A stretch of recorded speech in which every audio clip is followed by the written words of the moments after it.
In this presentation, I'm going to talk about the 5 things for immediate impact on increasing SharePoint adoption. Now, the same type of 5 things could be used for SharePoint and Office 365 adoption.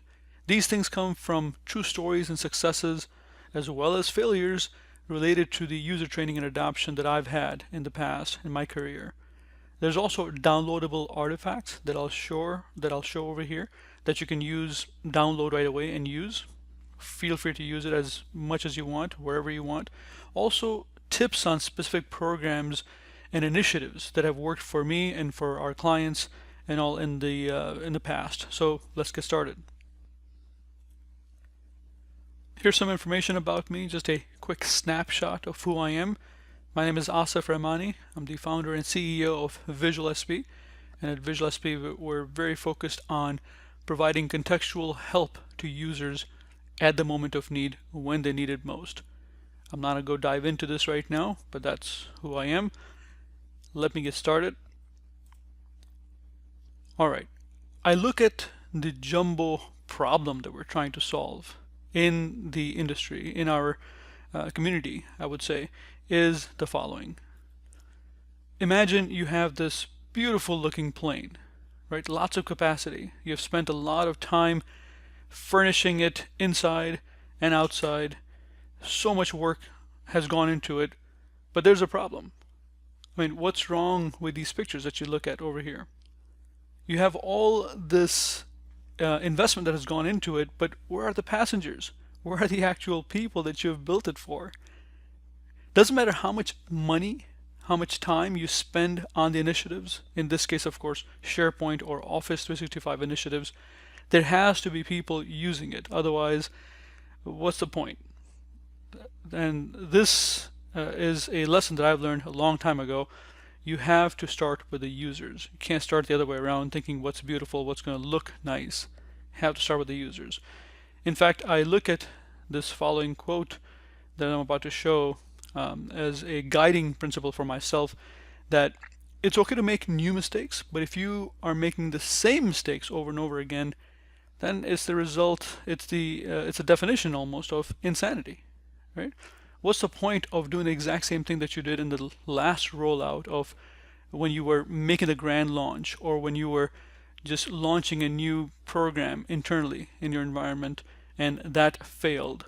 What's the point of doing the same exact things again and have the failure come up again? So you want to make new mistakes. New mistakes are fine, but let's not make old mistakes, is my humble request. So having said that, I'm going to show this idea over here of user adoption as a service. So in many companies that I talk to, people just deal with user adoption activities as a one-time thing in the beginning or right before the beginning of the rollout of a new environment, right? Now, don't get me wrong, that it's definitely fine to have initiatives that are taken right before the actual rollout, right before the launch, and then as you're doing it. But it is super important, or just as important, to have adoption services or ongoing support for users going forward. And the more you can automate that support, the more you can make things just so they're there for the users as they need it, the better it becomes. So I'm going to talk about that and a lot more in this presentation. Let's get going. Number one, definitely the top thing to think about is you need to look for and solve a critical problem. All right. There's a radio station called WIIFM that all of us are listening to all the time. Whether we agree or not, it is true for every one of us. And that station, unless you've never heard of this term before, is called What's in It For Me. Your users are thinking about this thing, you are thinking about it, your executives are thinking about it, everybody's thinking about it. Even if you're doing something for somebody else in a very altruistic form, still you are thinking about that satisfaction, that fulfillment that it provides you by helping others, which is wonderful. But that is always happening.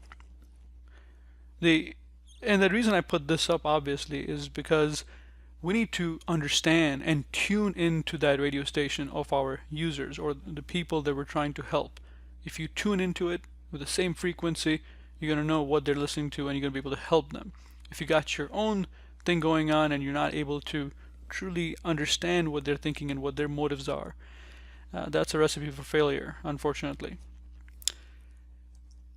Now, before you do anything with any initiatives or any ongoing support mechanism, we have to make sure that the executives are on our side. That, unfortunately, I've seen not happen in many places, and wonderful people, extremely talented people have left their post because of this. In fact, I'm thinking of one specific speaker who does a lot of conferences where I speak as well. She left a large electronic company not because she didn't have the team who didn't support her, not because she didn't have the users who were actually getting better and better at adopting and truly accepting the initiatives that she's putting out. The only reason was that she was not getting the executive support on her side.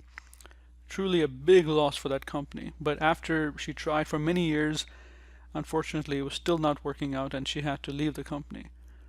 So we need to get the executives on our side. There's no other way around it. That has to be there. One of the things that I would propose to do that is to show them the data. Right? Executives are motivated by the bottom line, and data truly helps. So here's a survey that we had done. This was by taking 376 organizations that we had surveyed, and here are the results of exactly what people are thinking that this is their biggest SharePoint challenge. Obviously, I think we all know this, that it's increasing adoption, and then after that comes governance, which is right here.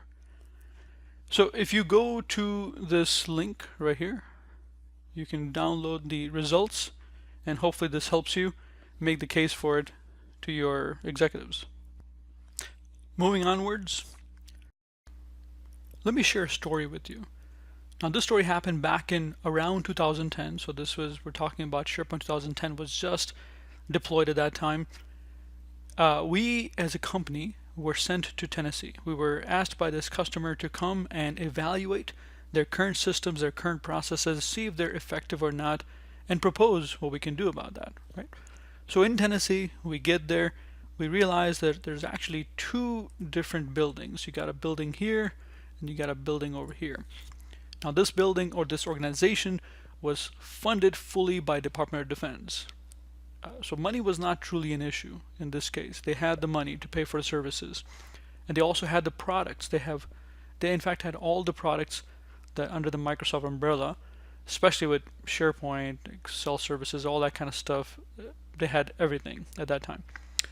Okay, so we got there. The first thing we did was got into the first building and see what's there and how we can evaluate.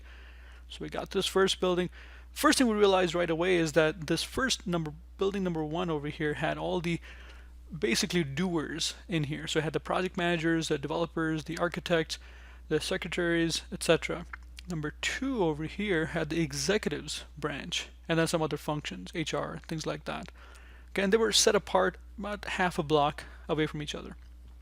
So we went into building one where all the action was happening. First thing we noticed, there's a secretary over there. All right, so the secretary, of course, had multi-functions. The first part of her job that she did every day in the morning, all throughout the first half of the morning, or actually morning till the early afternoon, was that she actually went into Excel. In Excel, so I believe it was 2010 right there at that time, brand new at that time, they had deployed it already. She goes into Excel, she goes ahead and manipulates some numbers, analytics, etc. And then she would print out that report from Excel directly to a printer right behind her. So let's say the printer was right here, right beside her. She would print out this report, then she would walk it over to the other building. Yeah, physically walk it over to the other building to show it to the executives, to talk to them, to answer any questions, etc. And then she would walk back to the building. Okay, so that took the whole morning. So until the early afternoon, until lunchtime, that's what she did every day. All right, so we saw this process. We knew that this process could be improved definitely, easily, right? Think about, so they had licenses to everything, so that's not a problem. You could think about Excel services at that point in time being the perfect mechanism to run some uh, algorithms and all within that, automatically get the data from the right places, generate a report using reporting services, maybe even have some dashboards created automatically. Once the report and dashboards are created, an alert could be sent automatically to the stakeholders, in this case the executives and others who would need to consume this report. All this stuff is happening automatically every morning. So we envisioned this thing and more, wrote up a nice report of this evaluation, and then we had to present it, of course, to the stakeholders. Now, obviously, the first stakeholder you have is the secretary, right? So we went to her, we presented the report, we talked about exactly how this is going to affect the function, how it's going to make it so much more streamlined, so much easier. The response we got was like, well, this is already working. The process that I'm doing, everybody's happy with it. I'm satisfied. The executives have not complained, so I'm not sure why you're trying to fix something like this that's not truly broken. Okay, so we thought, all right, well, it's job security. It makes sense in this case. So that was one evaluation we got from one stakeholder. Then we went to the second building, obviously over here, and we talked to other people who were sitting over here. These are my heads over here. Okay, so we talked to the executives over there, and then we told them the same thing, that listen, you have the products, not a problem. You have brought us in to make things more efficient, more streamlined. So here's the first process we would like to start with. It would just be no code development using all these different tools that you already have. The services component, it would not even take more than a couple of weeks, and it could save you many hours every day, and it would make things very automatic. Obviously, it's a quick win, very easy to sign off on, makes sense. But what they told us at that time surprised us. They said, no, we don't think this should be done. We don't think this is a quick win. We do not think this process needs to be changed. And then, of course, we wanted to know why. What's your reasoning behind that? The first thing they told us made sense, which was, well, when she comes over every day, she lets us know, exactly what's in the report. We can ask questions, inquiries, and it's much easier than doing it through email or doing it through phone call. It's just, she's right there. So it's very easy to understand that data because she's there. The second thing they told us was complete surprise. And what they said was that in that first building right here, we have all these people, the developers, architects, etc., program managers. What's happening in this building is critical to the function of our company, to organization. Now, when she comes over and we talk to her every single day, she brings with her the information about what's going on in that building.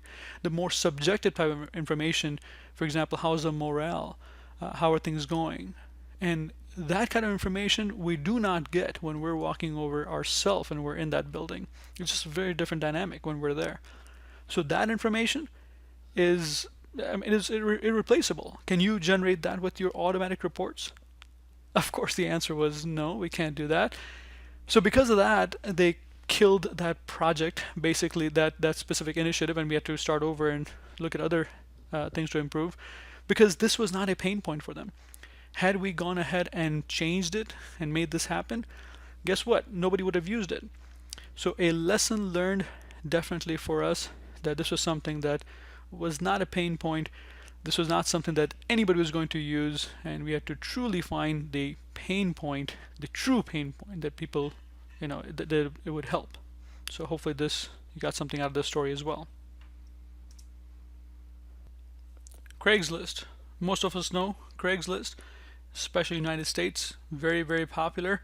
Why? Definitely not because of the design of the site. In fact, I think it's still a pretty terrible looking website. Having said that, the adoption rate for this is great because it brings together the sellers and the buyers, right? Whether it be product or service, it just bridges that gap very quickly, very easily, and seamlessly. So before the website, obviously we had classified ads, which we still do, but this just took it over and made a big bang, putting these people together that wanted to be connected online. So once again, the adoption rate is great because of what it provides, not exactly because of the way it looks. Having said that, if you look at these two organizations side by side, you have to ask yourself, which organization do you want to be? And how do you truly measure adoption anyway?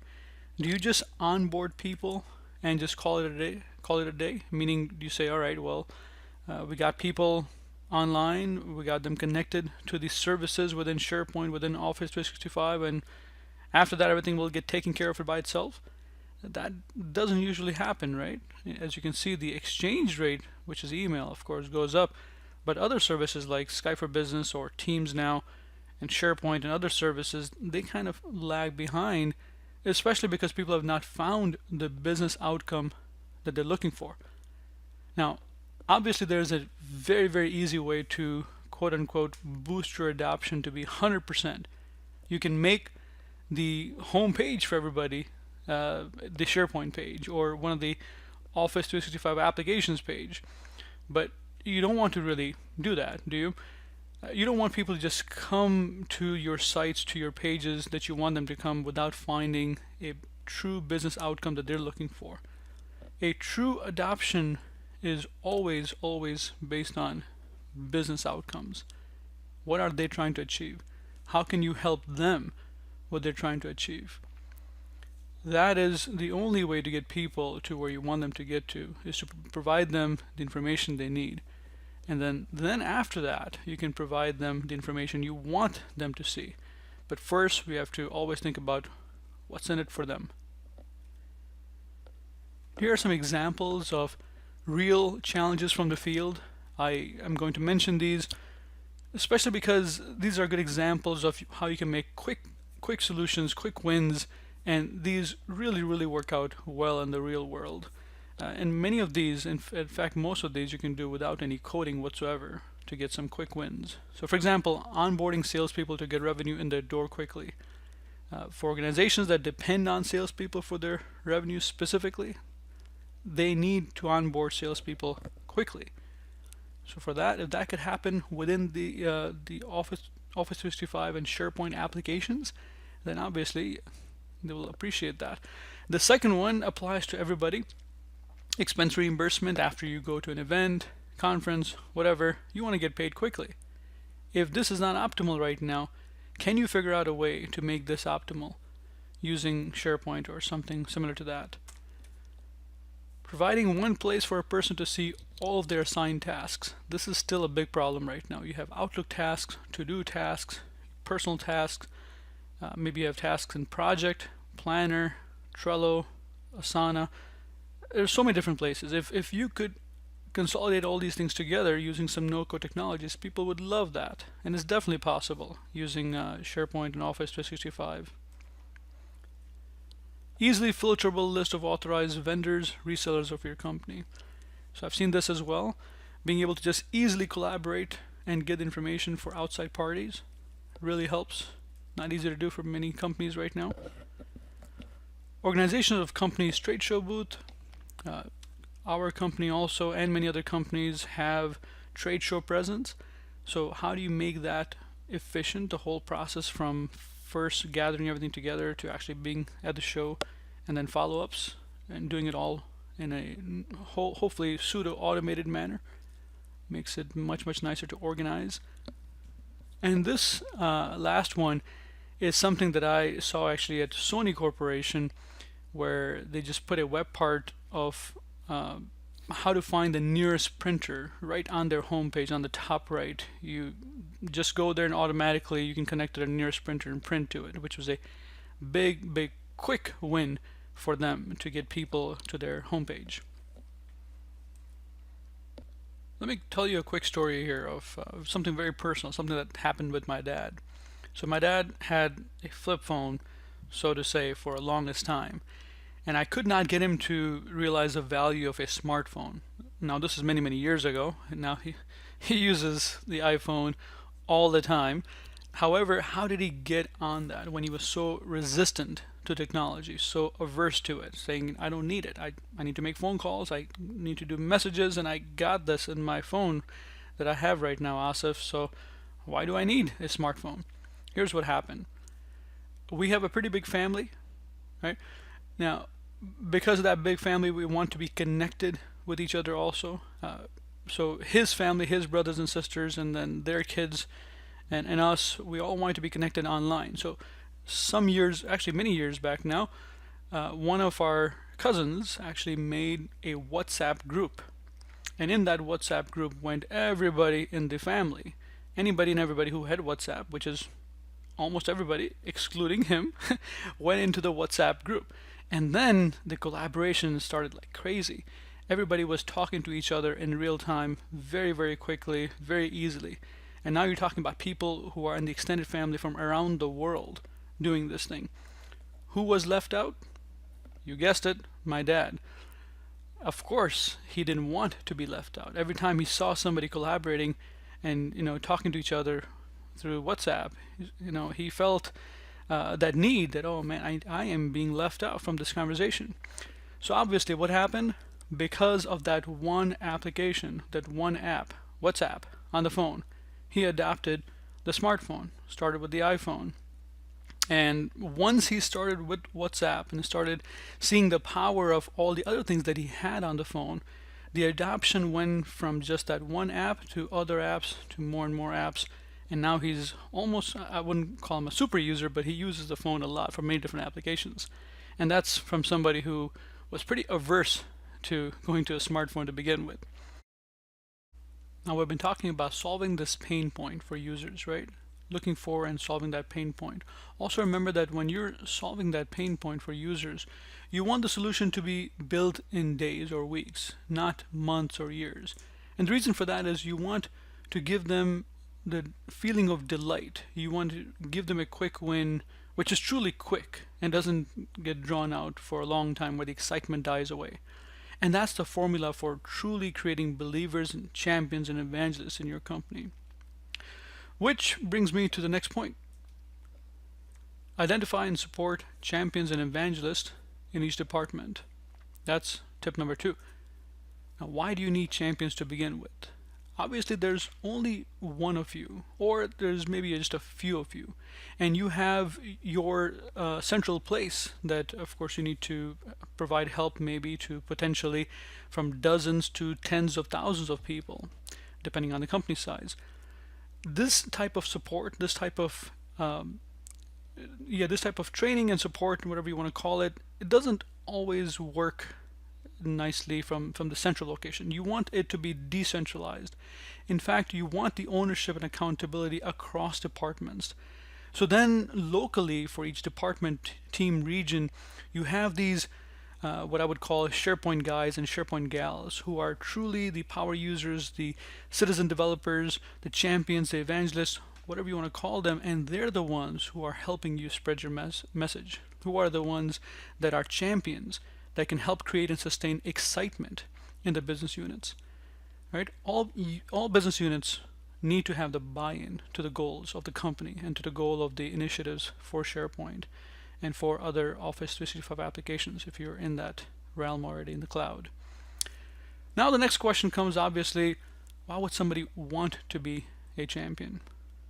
Right? Why would they want to be have this role of additional work potentially, of being the evangelist, being the MVP, whatever you want to call them? Well, research shows that money is definitely not the main motivator for most people.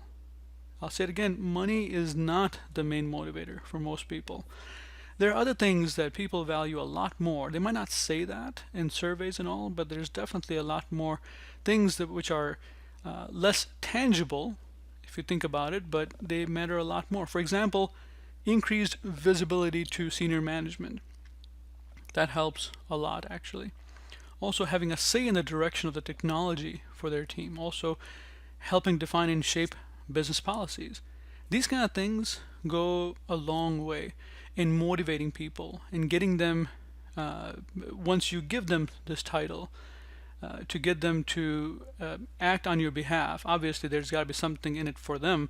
And these things, this exposure and this power, so to say almost, truly, truly helps. Obviously, you can always give them recognition as well. And with recognition could come bragging rights, the distinction of honor of you are the SharePoint guy, you are the SharePoint gal. Our company VisualSP actually makes these stickers that we pass out at conferences and all, and we look at this almost as a badge of honor. And people put this on their laptops or on their kiosk in their offices to signify that they are the man, they are the woman for the group, for the company. These things really work. Moving onwards, number 3, focusing on context, not only content. And what I mean by this is we already have access to a lot of content these days. We're blessed to have so much information all throughout the world, accessible directly from our smartphone, from our laptop, desktop. The new challenge is a lack of context. In fact, I'm going to go as far as saying that too much information actually hurts adoption, because people can find information from anywhere. And I mean, we're talking about SlideShare, YouTube, blogs, articles, all kinds of things. There will be good information. Sometimes there will be bad practices as well. And just because it's a bad practice doesn't mean that it doesn't work. It just works badly, or it creates problems later on. For example, think about somebody who's saying, oh, you can make a subsite, and then you can make a subsite underneath that. And someone starts making a subsite of a subsite of a subsite of a subsite, and now, oh my God, you got a big problem. Same thing with lots of documents which are named version 1, version 2, etc. These things, of course, are allowed. Doesn't mean it's the right way of doing things, right? So we need to be very careful of the type of information that's delivered to our users and when it's delivered. Context, super important. I'm going to give you an example.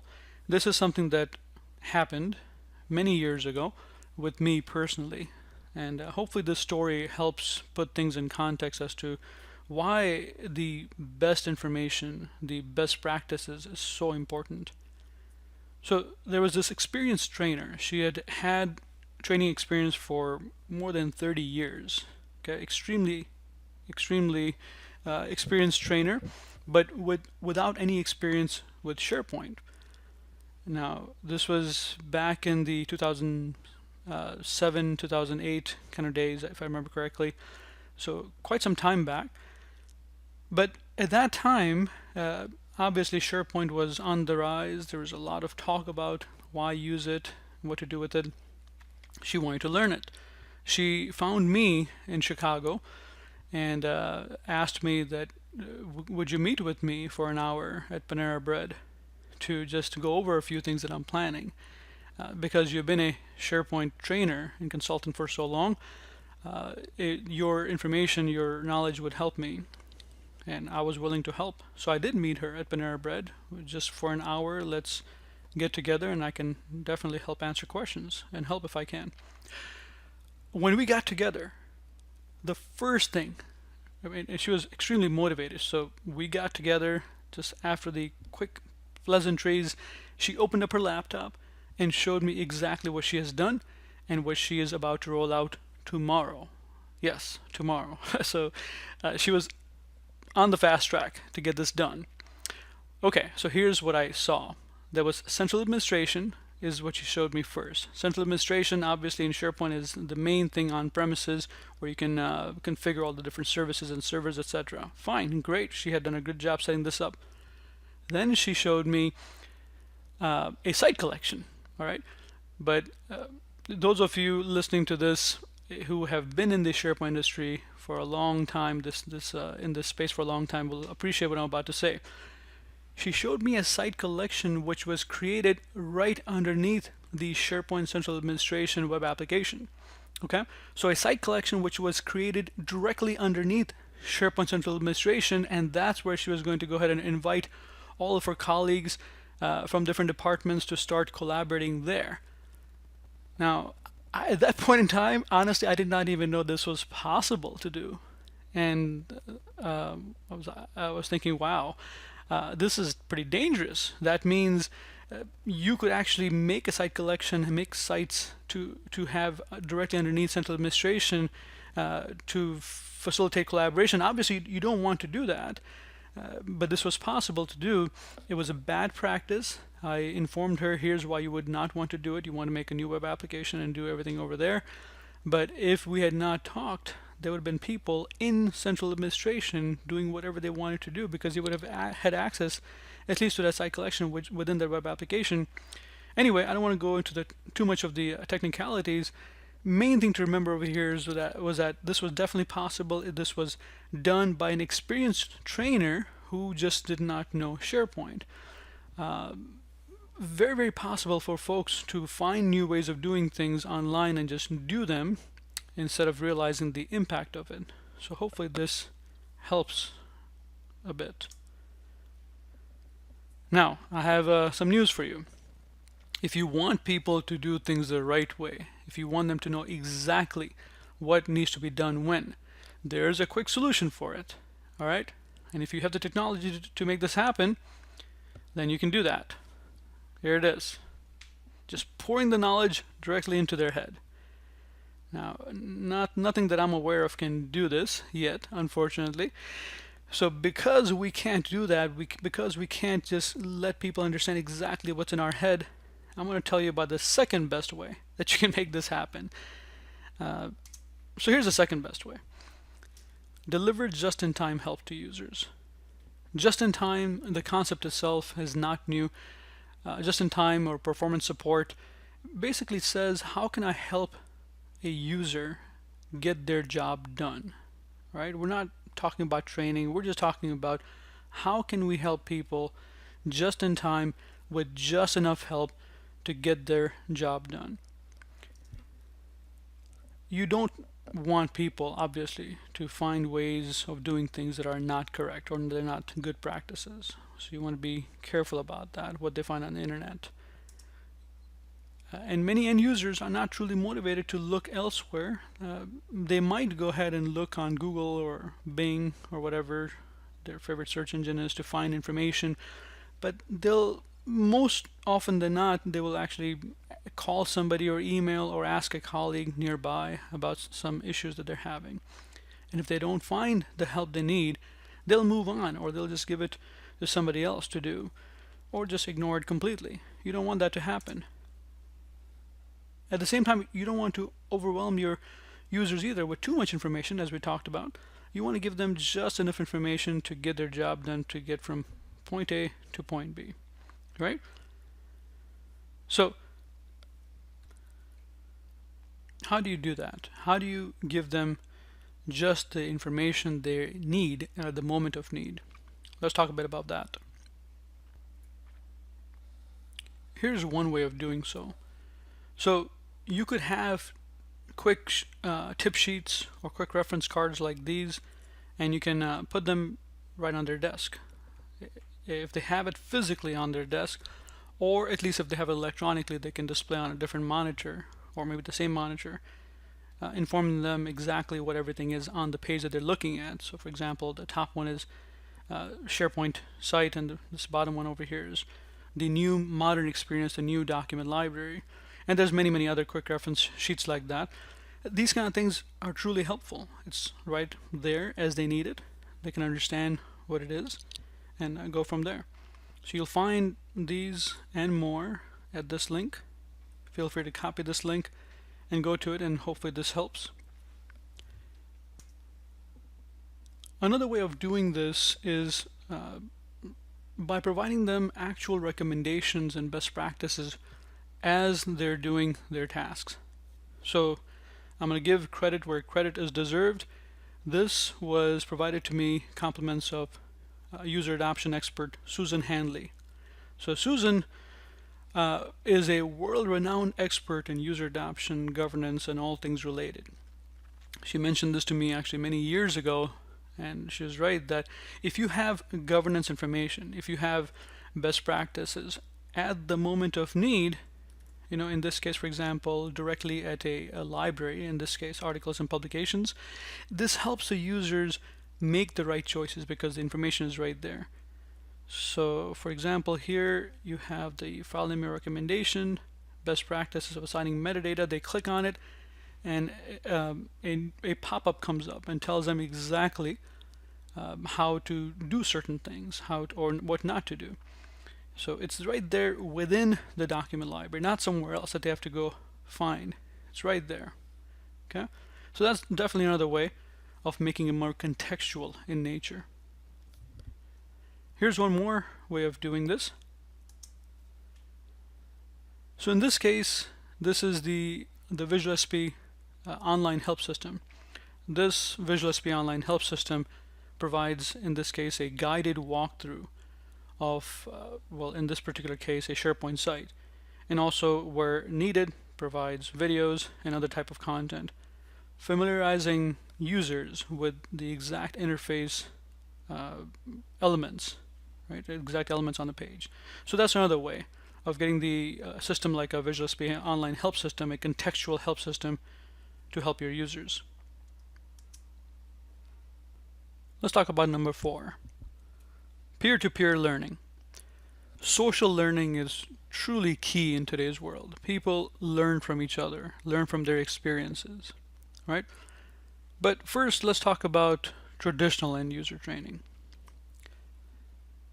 I'm going to also relay a quick story here, which tells you about my own experience with traditional end user training.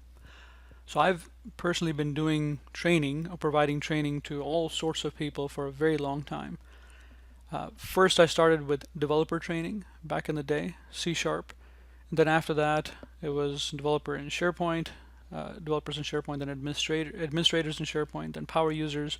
And then I had been doing some end user training as well. This is also a few years back now. But here's what I found out. One of my training classes that I did, which was a 2-day class in Chicago, where I live, it was to a insurance related institution. These people were experts in providing insurance to secondary education institutions, universities, colleges. I went there to train their people. 2-day class, just end users, about 30 people in the class. I did the training. We talked about all different elements that would apply to end users, starting with what is SharePoint, why is SharePoint, what is it in it for you, obviously. Talked about sites, libraries, lists, search mechanisms, all kinds of things which would apply to end users. And I was feeling pretty good about myself. I was doing the training. Everybody was nodding their heads. They understood everything I was saying. Great. After the 2-day training was over, these people who had hired me asked me to stay for another day. And the reasoning behind that was, if you stay, people who have questions, they can ask you if they have any questions from the class. And I was feeling pretty good about myself, so I thought, well, I probably won't have any questions because I just explained everything that they needed to know. So anyway, I stuck around for another day, and I'm sure you guessed what happened next. Lots of questions, actually. Lots of questions, not just on new things that I had not covered, but on things that I had covered. That, all right, you talked about, for example, permissions and security. Could you show me how to do it for this particular site for the people that I have? All right. Then I had another person walk in where I was sitting and ask, well, I have these pictures that need to go up on our intranet on SharePoint. Could you show me how to make that happen? So in this case, we talked about picture library and how she can put all those pictures from an event, a picnic that they had, into the picture library, make them thumbnails, etc. What I realized from this experience is no matter how much you train, quote unquote, train users, that type of regular training truly doesn't work as it does for other types of users who have different objectives. So for developers, administrators, I had a different experience where they just found stuff out after they knew the basic concepts. For the end users, they still needed to be shown and be told exactly where to click, what to do to make something happen. So from this experience, my understanding has been that traditional training doesn't truly work for end users, in my humble opinion. All right, so regular classroom training and specifically training doesn't work. Don't get me wrong, you could definitely do awareness sessions, orientation sessions, all kinds of things where it makes them aware of what is it, why is it, what's in it for them, where to go for help. Those things truly work, but traditional training, I don't think does. Users cannot be made to do things that they don't want to do. Okay? It just doesn't work that way. Now, of course, unless you want to take extreme measures, which I don't recommend, regular user training doesn't work. Users cannot be made to do things they don't want to do, in my opinion. So, when training becomes awareness, like this says, it helps a lot. Very much about understanding their needs, helping them with their needs, empathizing with them, right? That is truly, truly helpful, a lot more helpful than training them. One of the concepts that I talk about is the typical lunch and learn. Now, there's many companies who have tried it or who still are doing lunch and learns, but there are some specific ways to do these that make a pretty big impact. So let me talk to you about that. First, it should be facilitated by, but not conducted by, the intranet or application manager or quote unquote the boss or the manager or whoever it is, the SharePoint guy, the SharePoint gal. Those people should not be the one, in my opinion, that should be teaching. They should not be conducting. They should be facilitating. And what I mean by that is you want to have other people who are in a roundtable type of format sharing ideas and talking about things. Okay, so a little bit more on that later. But first, you definitely want to hold these things on a regular basis. So it's whatever the frequency is, every other week, once a month, something. If you cannot do once a month, which I definitely recommend you do, but if you can't, then whatever you do decide on, keep a schedule for it. Okay, second Tuesday of every other month, or second Tuesday of every month, something like that. Regularity in this thing really matters. And this is what I was saying before. You want to have one person present what they like and possibly what they don't like about their intranet, about the different features and all that they have. This type of information, when shared by a colleague to other colleagues, is truly helpful and is taken as knowledge sharing, true peer-to-peer learning, instead of being taught something. So when you're doing it, it's more teaching, which people may or may not be open to. But when one of their colleagues is sharing their experience, it's learning. That goes a long way. And obviously, because this is lunch and learn, don't forget about the pizza. Free food is very, very helpful in these situations. You want to provide that. And it's cheap enough these days that you can go ahead and do that once a month, or hopefully more. And they will definitely not break the bank. Number 5 is incentivizing desired behavior. Remember WIIFM? The WIIFM radio, super important. What's in it for me, in this case, hits home, because if you do incentivize desired behavior of what you want, and you help them understand what's in it for them, goes a long way. So for number 5, here's a thought. Why not have either a new event or an existing event, if needed, where you truly recognize people? People love getting recognition and awards. Okay? And sometimes the recognition does not even require a word or money or anything like that. It's just recognizing somebody. Recognizing Sarah, recognizing Sam. Just maybe to have them come up and just say a few good words about them. Having them in front of their colleagues. That recognition goes a long, long way in motivating them and appreciating them. Okay? Here are a few thoughts about the different specific award categories. So people ask all the time, well, what am I supposed to recognize them for? Here are a few examples that could help. More participation in discussion boards and news feeds and Yammer, Teams. So who is actually participating the most? most active in document collaboration. You want them, of course, to collaborate, not just read, but to collaborate within the documents or on top of the documents. Who's doing that? And obviously, most shares of content. So who's sharing the content with others? You want to track that. You want to appreciate that as well. Most helpful to colleagues. This is obviously very subjective in nature. It could be up for voting as well from their own colleagues as to who is the most helpful of the colleagues. But this, even though it's subjective, definitely is one of the best ways to award people. As I mentioned before, you can definitely have award stickers like these, and something like that, just giving that out makes a big difference. You can find some of these if you like at the next time you see VisualSP, or if you see me at a conference. I always have some to give out as badges of honor to people.